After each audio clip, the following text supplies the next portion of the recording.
এই লোকমান আলাইহিস সালাম তার সন্তানকে বলতেছে, সন্তান চলো আজ নবী দেখবা, সন্তান চলো আজ নবী দেখবা, তোমাকে আজকে নবী দেখাই আনবো। এতদিন তোমাকে বিভিন্ন নবীর গল্প তোমাকে শুনাইছি, অমুক এলাকায় একজন নবী আছে, চলো আজকে তোমাকে নবী দেখাই আনবো। বাবার সাথে যখন সন্তান হাঁটে, সন্তানটা কিন্তু আগে আগে দৌড়ায়, বাবা কিন্তু পিছে থাকে। কোথাও যখন ঘুরতে যায়, সন্তান তো আগে আগে দৌড়াইতেছে, নবী দেখতে যাইবে, আর লোকমান আলাইহিস সালাম পিছে হাঁটতেছে।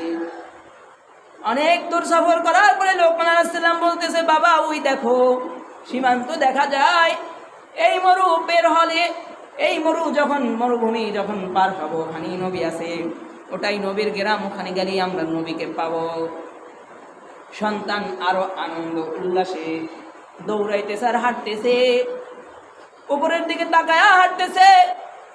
হাঁটতে হাঁটতে মরুভূমির থেকে মৃত বিষাক্ত প্রাণীর কাটা বা হাড্ডি, পচা একটা হাড্ডি পায়ের গোড়ালির ভিতর ঢুকে গেছে।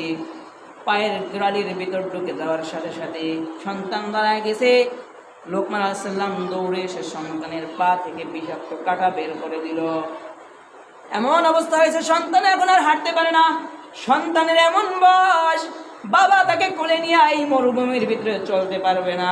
সেই জন্য ওই জায়গায় তাঁবু গাড়লো, তাঁবু গেড়ে বিশ্রাম করতে লাগলো। কোথাও থেকে যদি কোনো তাঁবু আসে তাদের সাহায্য নিয়ে তারপরে এখান থেকে সফর করবে। কিন্তু 2-3 দিন হয়ে গেল, কোনো সফরকারী লোক আসে না, কোনো লোকজন আসে না কারো সাহায্য নিবে। লোকমান আলাইহিস সালাম তার সন্তানের খেদমত করে, কিন্তু ঘটনাক্রমে লোকমান আলাইহিস সালামের সন্তানের পায়ের ব্যথা যেখানে কমার কথা সেখানে আরো বাড়তেছে। এমন অবস্থা হয়েছে, পা পছন্দইরা তারপরে গোস্ত সুইটা সুইটা পইরা যাইতেছে। লোকমান আলাইহিস সালাম রাত্রিবেলা নামাজে দাঁড়ায় গেছে। ওই বিপদের সময় লোকমান আলাইহিস সালাম সন্তানকে বলে, বাবা ধৈর্য ধারণ করবা, ধৈর্য হারা হবে না, আল্লাহ যা করে বান্দার ভালোর জন্য করে। 2-3 দিন পরে লোকমান আলাইহিস সালাম নামাজে দাঁড়ায় গেল।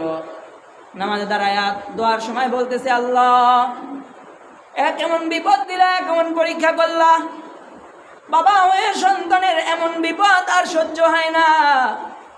সন্তানের এই কাহিনী, সন্তানের এই অবস্থা দেখে আমি বাবা সহ্য করতে পারি না রে আল্লাহ, কোন কারণে দিছ জানি না, ওকে সুস্থ করে দাও।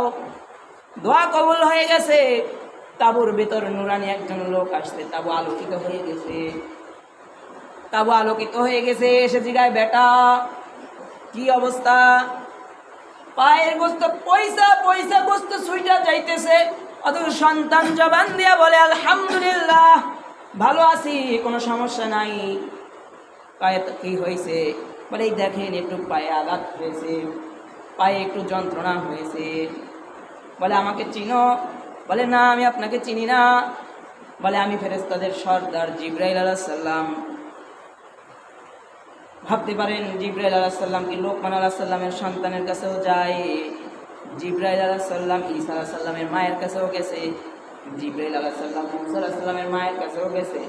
যদি মহিলাদের কাছে যাইতে পারে, লোকমান আলাইহিস সালামের সন্তানের কাছেও জিবরাইল আলাইহিস সালাম যাইতে পারে।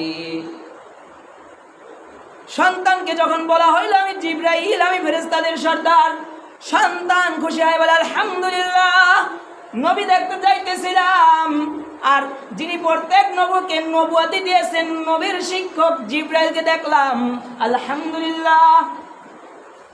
সন্তান এই অবস্থা আলহামদুলিল্লাহ বলে।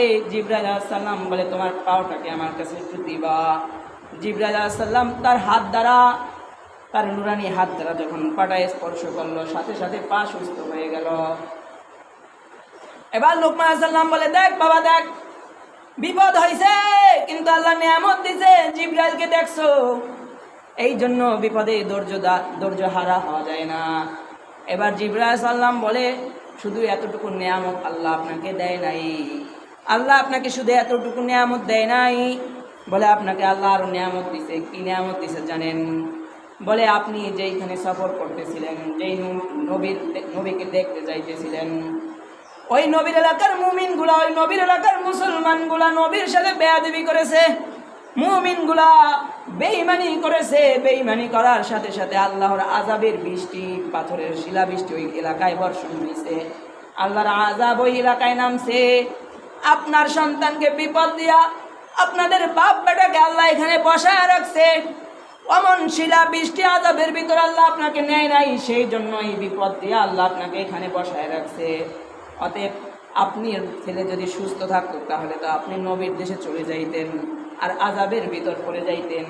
এই জন্য আপনার সন্তানের পায়ের গোড়ালি থেকে বিষাক্ত কাঠা পদার্থ ফুটায়া আল্লাহ বাপ বেটাকে এইখানে বসাইয়া দিয়া তারপরে ওই এলাকায় আযাব দিয়েছেন।